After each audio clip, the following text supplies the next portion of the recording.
Eu era o comandante da Área 51. Eu mentia e dizia que nunca tinha trabalhado lá. É a mais famosa base militar secreta no mundo. Nós aceitávamos estas condições. Mantenha a boca fechada. Sua vida e outras vidas dependem disso.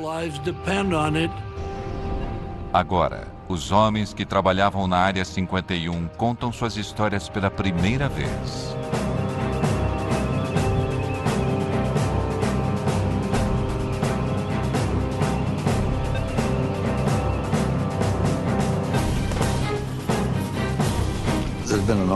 Houve uma grande quantidade de informações erradas, alimentadas pela curiosidade natural das pessoas. Quem não sabe o que está acontecendo quer descobrir.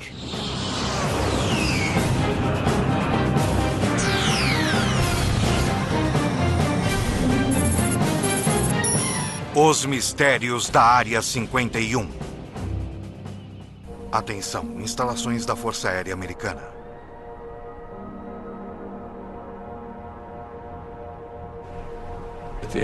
A CIA nunca admitiu e nunca irá admitir que existiu uma Área 51. Ponto final. Criada pela CIA em 1955 para desenvolver e testar os projetos militares mais secretos dos Estados Unidos, a Área 51 recebeu o nome de uma coordenada em um mapa. Embora oficialmente ela não exista, imagens atuais de satélite do deserto de Nevada mostram 7 pistas e mais de 25 hangares. Envolta em segredos, o acesso sempre foi muito restrito. Mas, finalmente, os primeiros programas que deram início a tudo estão sendo liberados e lembranças podem ser trazidas à luz.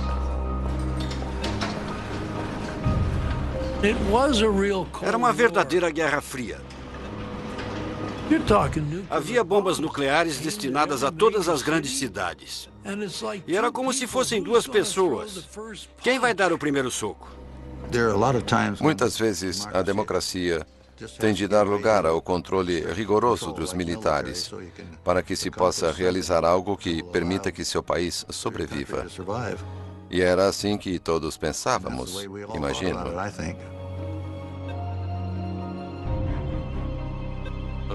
Quando tínhamos uma reunião, lápis e papel não eram permitidos. Os pilotos não podiam conversar entre eles. Nada era escrito. Ficava tudo em nossas cabeças. Quando entrávamos para o programa, recebíamos um codinome. Meu primeiro nome era Ken, e o sobrenome começava com C, de Collins. Mas era Colmar, C-O-L-M-A-R. No meu caso, não sou tão curioso. O que era bom no aspecto do segredo. Se eu não preciso saber, eu não vou perguntar. Me disseram para não me incomodar com o que eu podia fazer, que eu estava liberado pelas mais altas autoridades em Washington. Eles tinham um mecanismo para saber o que eu estava fazendo, o que estava dizendo e para onde estava indo.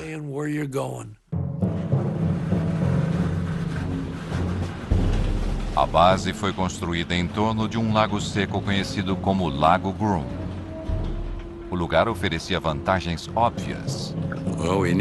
Precisávamos de um bom lugar para pousar, onde pudéssemos pousar de qualquer direção, dependendo de onde o vento viesse, e um lago circular servia a esse propósito. Também era protegido por montanhas em torno dele, assim não era muito visível. Liso como vidro. Era inacreditável. Eu podia ir de carro na velocidade máxima e não sentia nenhum solavanco.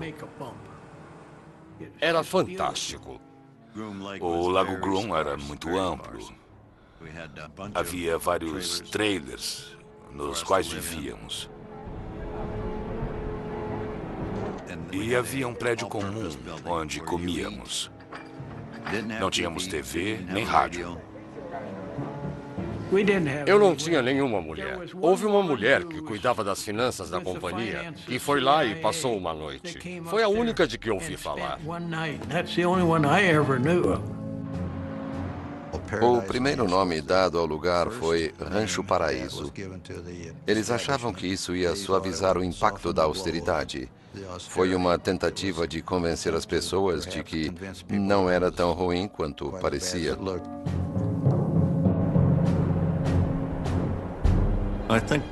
O encanto da Área 51 é que apenas tinha um trabalho a fazer. E que não fosse necessário, não ia para lá. Não ia querer ir para lá. Porque não era grande local de férias. Era um trabalho muito duro. A CIA precisava de um certo tipo de homem para trabalhar na Área 51. Optávamos por ser guerreiros silenciosos. As seletivas de segurança eliminavam as pessoas que gostavam de se exibir. Eu tinha recebido minha primeira credencial de segurança. E fui ao cinema, enquanto minha esposa foi fazer compras com minha mãe. Estava no meio do filme quando entrou uma mulher, uma jovem da minha idade.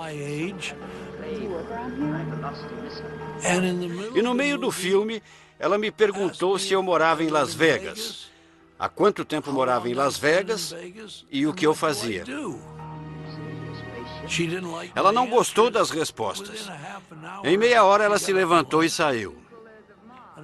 Muitas vezes eu me pergunto há quanto tempo ela estava me seguindo, se estava me seguindo ou se era apenas uma das garotas de Las Vegas, à procura de um cliente. Nunca vou saber.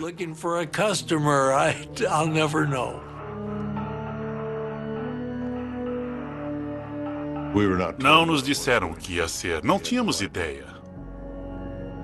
Diziam apenas que era extremamente sensível e que não devíamos comentar com ninguém. As entrevistas eram realizadas em quartos de hotel. Um sujeito tinha passado em tudo. Então lhe disseram, temos um projeto secreto no Oeste. Queremos que trabalhe nele. Está interessado? Ele disse, tenho que conversar com a minha mulher. E eles disseram, tudo bem, faça isso. Ele voltou ao quarto do hotel. Eles tinham ido embora, fizeram as malas e saíram. Ele nunca mais os viu. O fato de ele ter que perguntar à esposa se podia ou não trabalhar no projeto acabou com suas chances.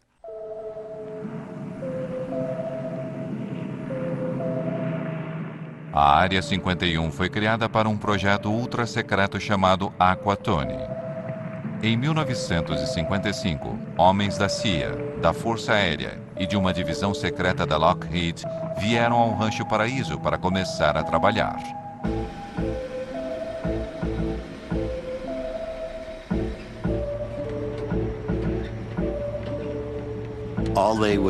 Todos nos perguntavam, você vai realmente ser voluntário para ser uma cobaia? E a maioria das pessoas não aceitava, mas eu aceitei. E sabíamos que tínhamos que usar trajes pressurizados. Tinha que ser alguma coisa envolvendo altitude.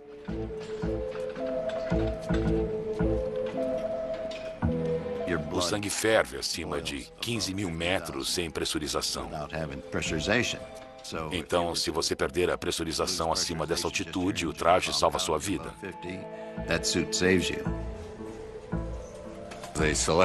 Escolheram um fabricante em Boston que fez os trajes sob encomenda. Tinham de ser feitos sob medida, bem justos. Por isso fomos ao David Clark, que fazia sutiãs para a Sears. Sei que algumas pessoas estavam animadas porque era emocionante, mas eu não. Eu mal podia dormir, ler um livro ou pensar sobre o que eu ia fazer, porque algumas das missões não eram nada simples. Tínhamos que voar de uma certa maneira para conseguir fazer as coisas. Cada quilo extra, até mesmo as rodas, podiam limitar a capacidade do U-2 de voar alto. Todo o combustível ficava na asa, não tinha como não arrastar a ponta no chão. Então as rodas mantinham as asas levantadas e assim que elas tinham sustentação, as rodas caíam e eu já decolava subindo em espiral.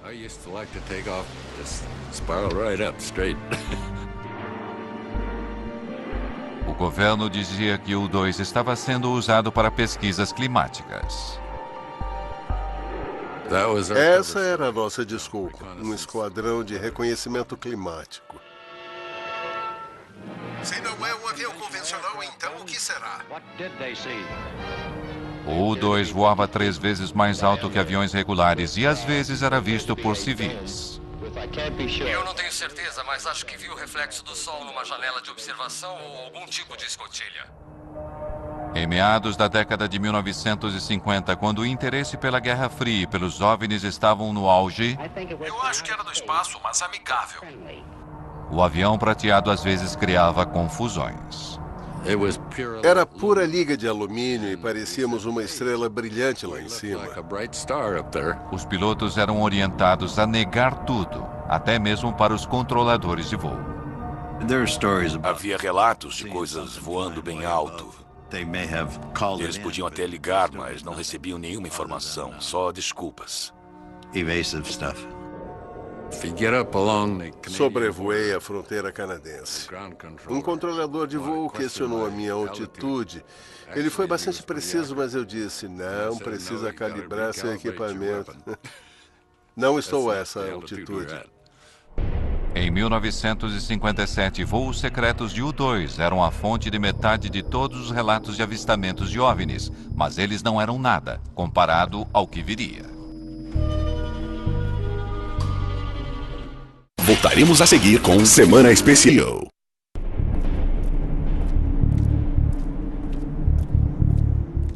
A Área 51 era tão remota que a maioria dos funcionários vinha semanalmente de Burbank ou Las Vegas.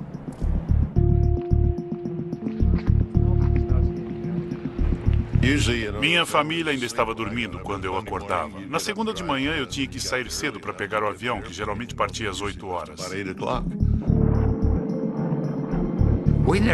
Nunca sabíamos como seríamos levados até lá. Brincávamos dizendo que numa semana voávamos com bombas e na semana seguinte com galinhas. Não sabíamos o que estava no compartimento de carga do avião.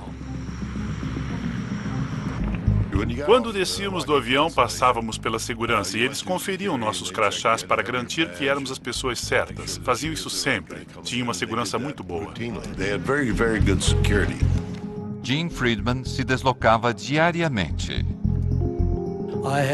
Eu tinha 3 filhos. E na escola sempre se pergunta, o que seu pai faz? Eu dizia que consertava televisores. E a minha esposa ficava tão ocupada na criação dos filhos, em prepará-los para a escola, que ela não se interessava muito. E ela sabia que eu mexia muito com televisores.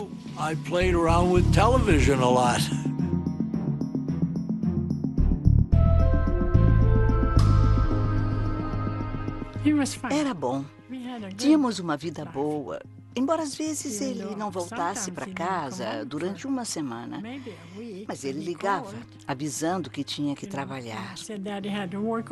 E as crianças, especialmente a minha filha, dizia, cadê o papai? Teve que fazer hora extra? Eu não sabia o que ele fazia. Era uma rotina estranha. Eu voltava para casa à noite. Minha mulher perguntava, como foi seu dia hoje? E eu dizia, não foi ruim. Consertei algumas TVs. Quer dizer, ninguém vai falar. Ah, querida, conseguimos detectar a seção transversal do avião mais secreto do mundo nos mínimos detalhes. Tá bom. E o que você fez hoje? Nada.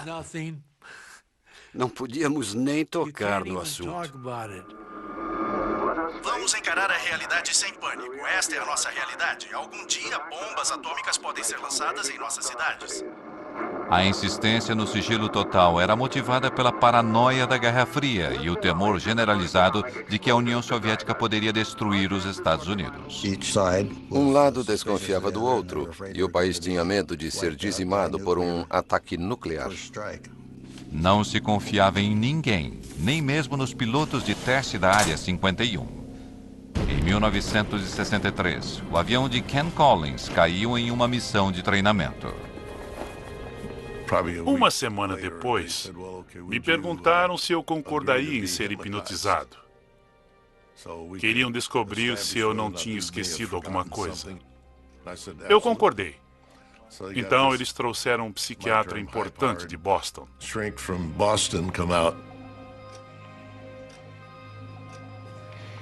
Mas ele não conseguiu me hipnotizar. Ele ficou sentado falando comigo normalmente e eu continuava sendo como sempre fui. E ele não conseguiu me hipnotizar. Uns dias depois, um cirurgião da Lockheed chamou e perguntou se eu permitiria que me aplicassem pentotal de sódio. Eu disse que sim, e faria sem problemas. Eu disse à minha esposa que estava indo para Lockheed trabalhar. E ela disse, é domingo, você nunca trabalha no domingo. Eu disse que era um dia especial e ela concordou. Às 6 da tarde, eles me levaram para casa e eu ainda estava sob a influência do pentotal de sódio. Eles me puseram na cadeira da sala de estar, se despediram e saíram. Não falaram nada para minha esposa. Tinham levado meu carro, deram a chave. Ela ficou uma fera. Pensou que eu estava bebendo com os caras. Mas no fim concluíram que tudo que eu tinha dito era verdade.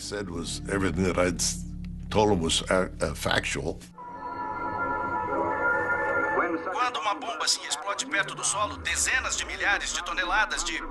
O governo corria para desenvolver armas cada vez mais potentes e decidiu realizar testes nucleares ao lado de sua base secreta, a Área 51. Coloquem os óculos.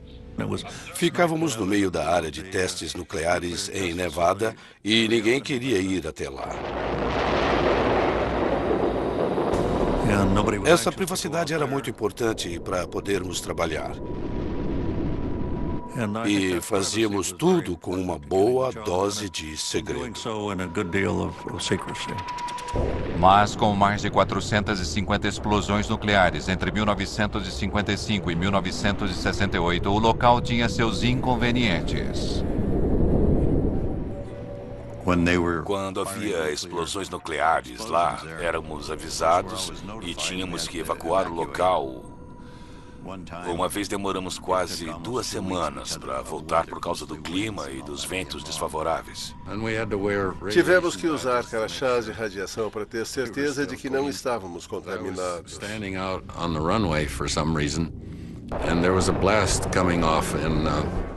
Eu estava na pista de decolagem e houve uma explosão em Yucca Flats. E eu vi ondas no solo vindo na minha direção. O solo subia e descia, subia e descia. Foi uma explosão subterrânea. Era inacreditável ver aqueles círculos no chão.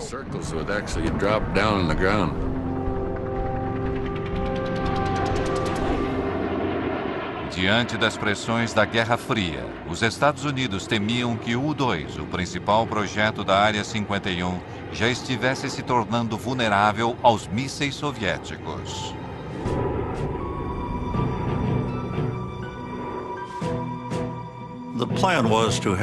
O plano era ter uma aeronave tripulada sucessora do U-2, com menor vulnerabilidade e maior capacidade.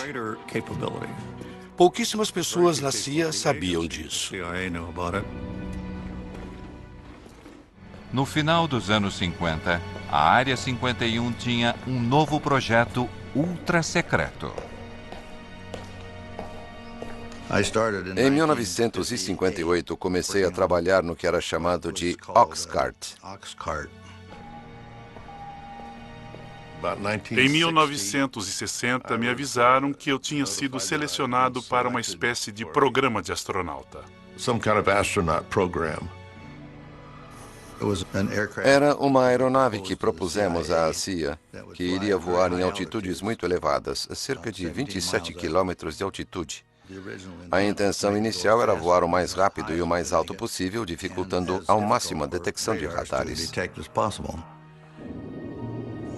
Voávamos tão rápido que, se você estivesse na Califórnia, voando no sentido norte-sul, e fizesse uma curva naquela velocidade e naquela altitude, Não ia continuar no estado da Califórnia. Era tão rápido que você sairia do estado. Durante a Guerra Fria, informações eram tão poderosas quanto armas. O Oxycart deveria ser a grande ferramenta de espionagem americana. O primeiro avião invisível do mundo voaria mais alto e mais rápido que um míssil. Milhares trabalharam no projeto do avião nas instalações da Lockheed em Burbank, na Califórnia.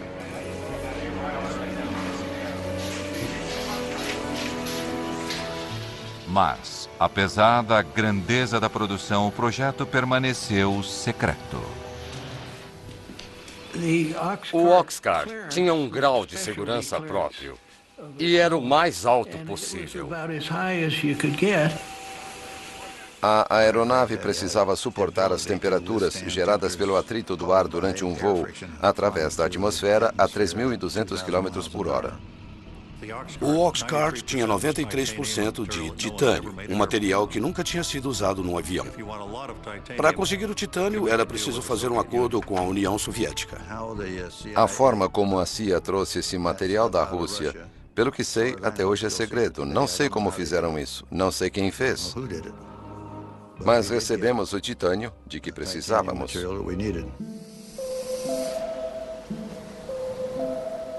Quando o protótipo do Oxcart ficou pronto, o governo precisava levá-lo da linha de produção na Califórnia até a Área 51.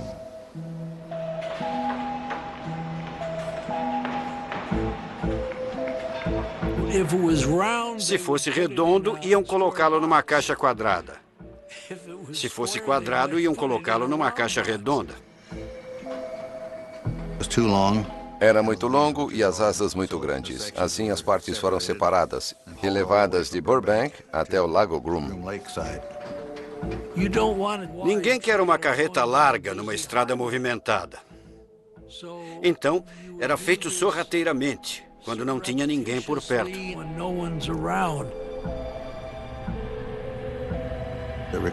Foi preciso ajuda da Polícia Rodoviária da Califórnia, de Nevada, da CIA e de muito mais gente. O caminho teve de ser limpo, tiveram de cortar as árvores, retirar tudo das laterais da rodovia para as caixas poderem passar.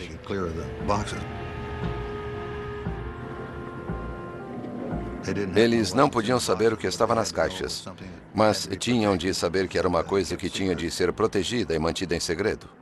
Foi uma operação bem grande para levá-lo até o Lago Groom.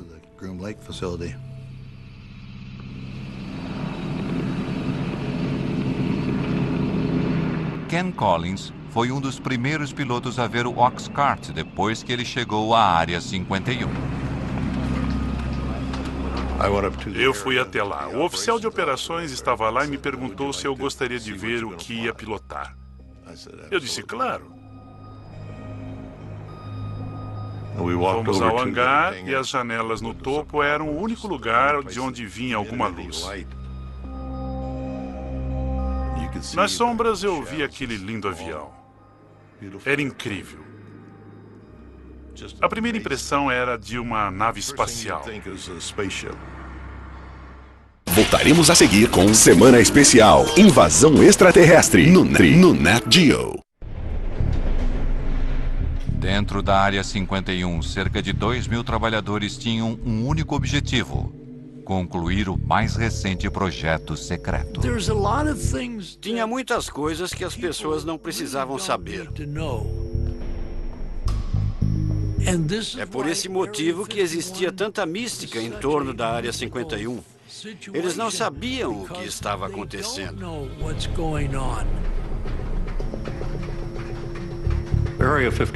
A Área 51 só tinha um propósito: desenvolver o Oxcart e colocá-lo em operação no exterior.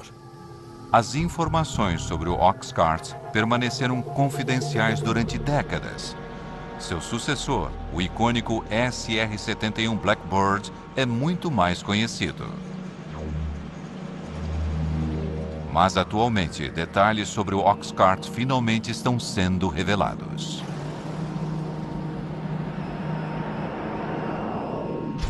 O Oxcart foi o primeiro avião furtivo do mundo, projetado para ser virtualmente invisível aos radares inimigos.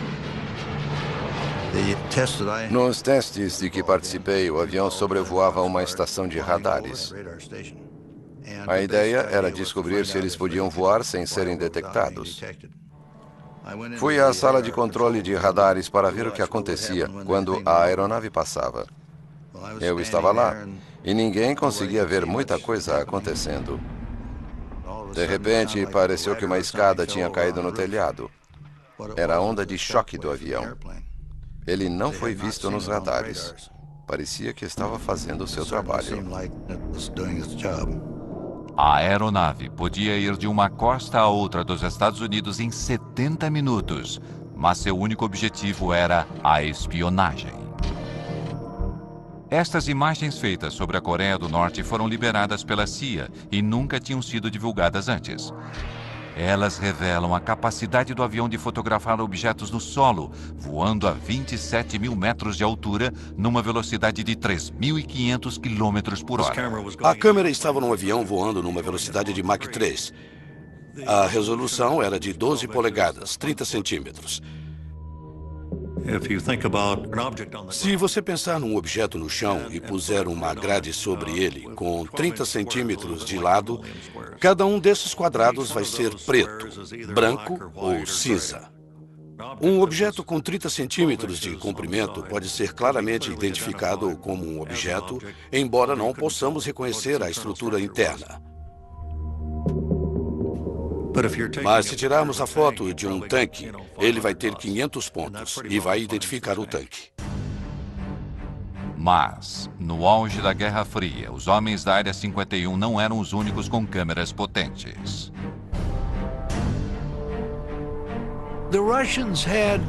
Os russos tinham de 4 a 6 do que chamávamos de latas de cinzas. Tínhamos uma estação de monitoramento de satélites e éramos avisados do momento em que o satélite deveria passar. Quando se aproximavam da nossa região, fechávamos tudo. Tínhamos galpões de emergência. Se um avião estivesse a céu aberto, quando o satélite estivesse se aproximando, era rapidamente levado para esses edifícios. Mas, às vezes, um modelo do Oxcart era colocado sobre um pilar para que suas propriedades furtivas pudessem ser testadas. E com os soviéticos espionando do alto, isso representava um problema. Era muito difícil disfarçar um avião em cima de um poste quando o satélite passava. O pessoal da segurança não queria que eles vissem. Não tínhamos outra opção a não ser tirar a maquete de lá e colocá-la no hangar. E depois colocá-la de volta no lugar.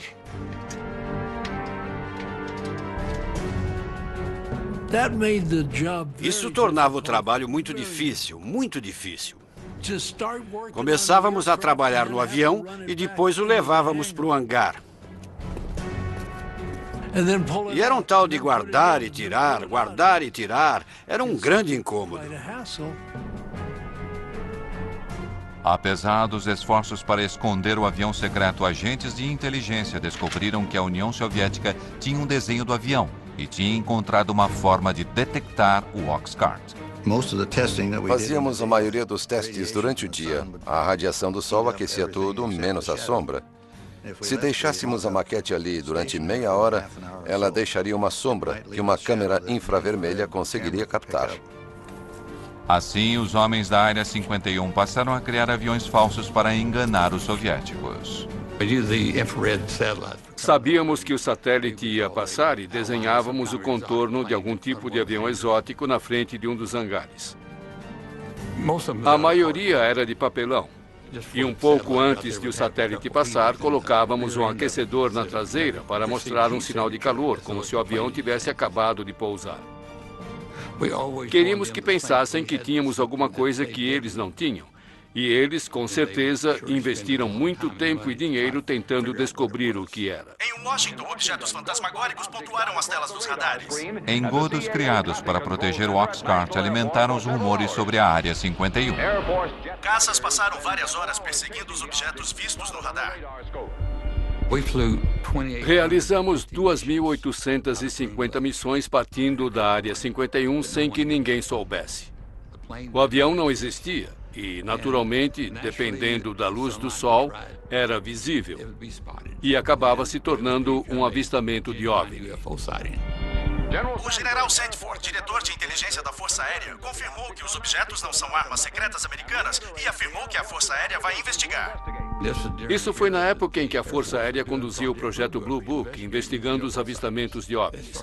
Eles começam a investigar e, de repente, encontram uma parede de segurança. Disseram que era uma missão ultra secreta, tinham que inventar uma história e esquecer que aquilo tinha acontecido. Recebemos e analisamos entre 1.000 e 2.000 relatórios. Assim, os pobres coitados do projeto Blue Book tiveram que inventar uma história para explicar os avistamentos. Com todo respeito à Força Aérea, acredito que alguns deles sejam de origem interplanetária. Os controladores de tráfego aéreo tiveram de ser alertados para não relatarem algo se movendo tão rápido no espaço aéreo americano para não alarmar as pessoas. Os pilotos comerciais criavam problemas. Eles viam a aeronave subindo, chegando a 24 mil metros. E os aviões comerciais estavam a 12.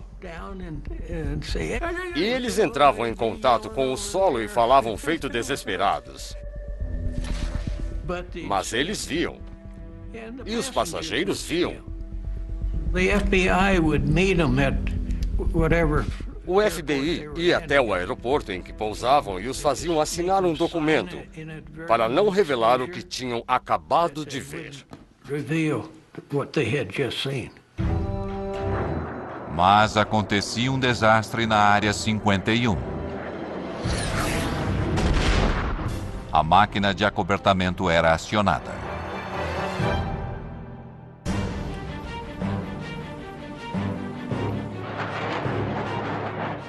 Apesar dos segredos que envolveram Oxcart, indícios de uma falha inicial estão finalmente vindo à luz décadas depois. Era um teste subsônico de motores em baixa altitude. Tive problemas para acelerar até Mach 3. Voei para o norte da área, subi para 7.600 metros, virei para o sul e comecei a entrar nas nuvens. Alguma coisa não estava certa.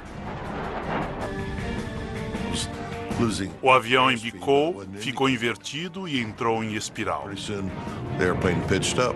Não dava para recuperar.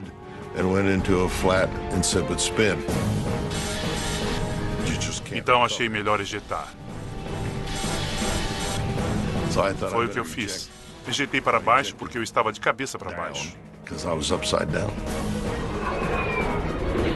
Ken tomou a decisão certa e ejetou. A única coisa que pensei foi que eu odiei ter que abandonar um avião tão bom.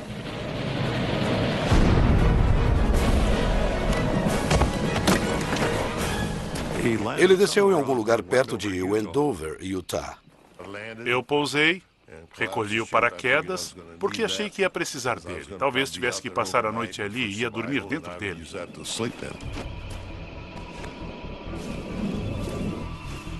Minha lista de checagem tinha se espalhado.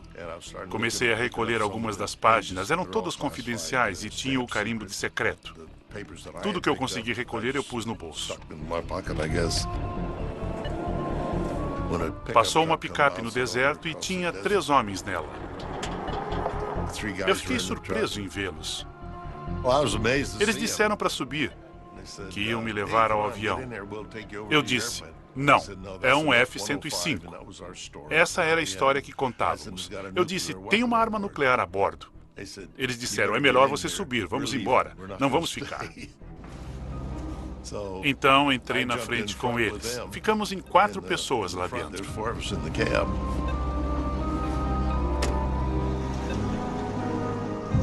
Não sei onde eles achavam que estávamos indo. Se a bomba explodisse, estava tão perto que não teria feito qualquer diferença.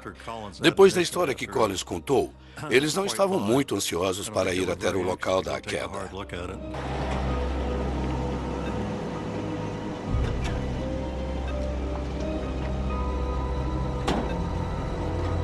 Tínhamos um número de telefone para essas emergências.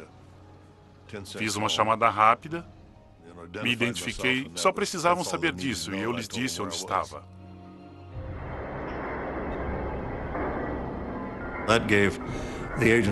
Isso deu à agência 2 dias para recolher tudo e limpar a bagunça. Do contrário, teria sido uma verdadeira festa.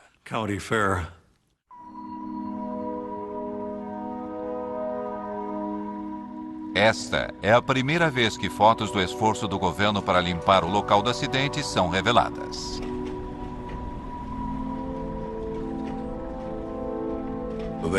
Dois homens do nosso pessoal de sobrevivência que faziam parte da equipe de segurança mais tarde voltaram lá a cavalo e vasculharam todo o lugar para ver se alguma coisa confidencial tinha ficado para trás. Em virtude do acobertamento e da localização remota, a limpeza foi boa o bastante para manter o local do acidente em segredo durante décadas. Foi considerado um acidente de F-105. Aviões caem o tempo todo em torno das bases militares. E tudo foi esquecido. 50 anos depois, o historiador aeroespacial Peter Merlin encontrou o local do acidente que o governo tentou apagar da história. Agora estamos de fato no campo de destroços. Durante o processo de limpeza do local, as peças maiores foram cortadas com maçaricos e levadas para a Área 51 num avião de carga. Ele examinou o deserto durante anos, usando informações de documentos liberados. Este memorando secreto foi liberado pela CIA. Ele diz: todos os vestígios de 123 foram retirados do local do acidente. Minha experiência com locais de acidentes diz que sempre resta alguma coisa. Esta peça aqui faz parte da estrutura da asa. O A é de A12, W indica a asa, e 667 era o número do desenho. Isto é do interior da cabine, é o selo de inspeção.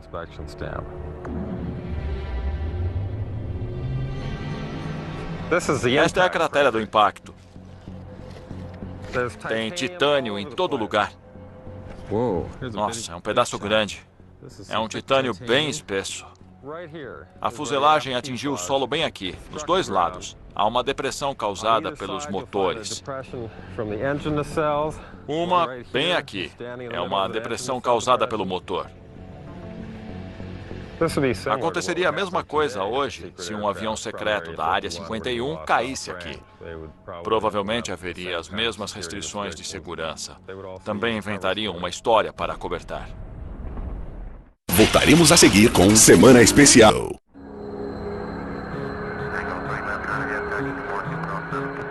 Aeroporto McCarran, Las Vegas. Dias de hoje. Um hangar particular para jatos não identificados. Diariamente, funcionários continuam fazendo a mesma viagem para a Área 51, que ocorre desde os tempos do U-2 e do Oxcart. Esses primeiros programas tornaram a Área 51 um lar permanente para projetos secretos americanos. Se você procurar nos registros, nunca houve um voo sequer no Lago Groom. Nada era o que parecia ser. Voo 963, liberado para decolar. E o mistério continua até hoje. O orçamento militar anual para projetos secretos militares é de 41 bilhões de euros. O nível mais alto na história dos Estados Unidos. Mas nem mesmo aqueles que já sacrificaram tanto pela Área 51 conhecem os segredos. Gostaria de saber o que estão fazendo, mas não sei. Ouvi falar até que a Área 51 serve de acobertamento para uma área muito mais secreta. Eu não sei. Também não posso confirmar isso. Não tenho ideia. Gostaria de saber. O sigilo e os acobertamentos continuam alimentando os rumores. Há muitas situações que as pessoas não podem saber que não são verdadeiras. Por isso existe uma grande quantidade de informações falsas alimentadas pela curiosidade natural das pessoas. Se você não sabe o que está acontecendo, quer descobrir.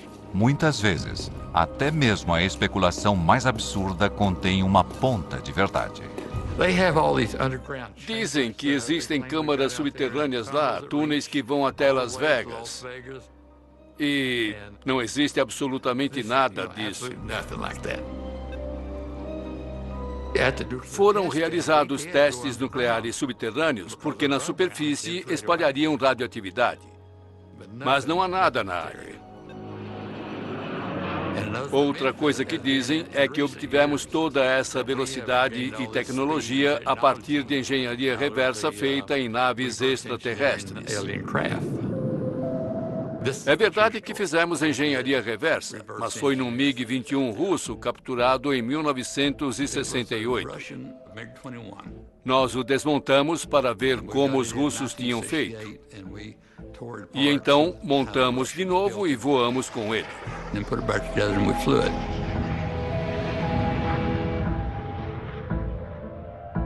Até mesmo a teoria da conspiração de que o governo encenou o pouso na Lua na Área 51 tem um certo fundamento.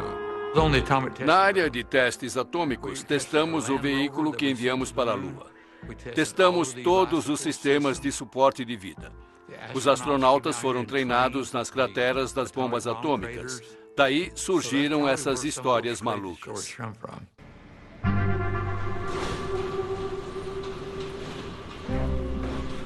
Quando as pessoas se inscreviam para os projetos do Oxcart ou do U-2, sabiam que isso talvez nunca fosse revelado. Basicamente, estavam dizendo: ei, olha, é um segredo de família e estamos dispostos a ir para o túmulo com ele. Foi uma honra muito grande ter um trabalho com tanta confiança depositada em mim, em nome do país.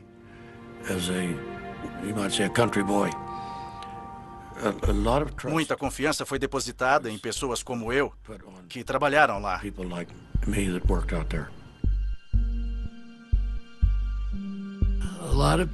Muitas pessoas dedicaram suas vidas. Algumas famílias se separaram.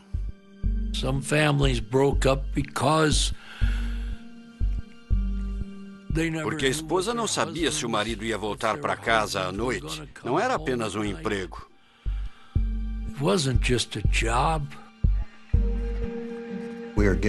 Tínhamos de realizar algumas tarefas. Acreditávamos nisso, fazíamos o melhor possível. Fico feliz com o resultado. Mas quando se trata do que aconteceu na Área 51, a única certeza que temos é a de que nunca saberemos de tudo. Estou contando uns 5% do que aconteceu. Só contei uma parte da história, sério. Tenho que ser sincero. Versão Marshmallow São Paulo.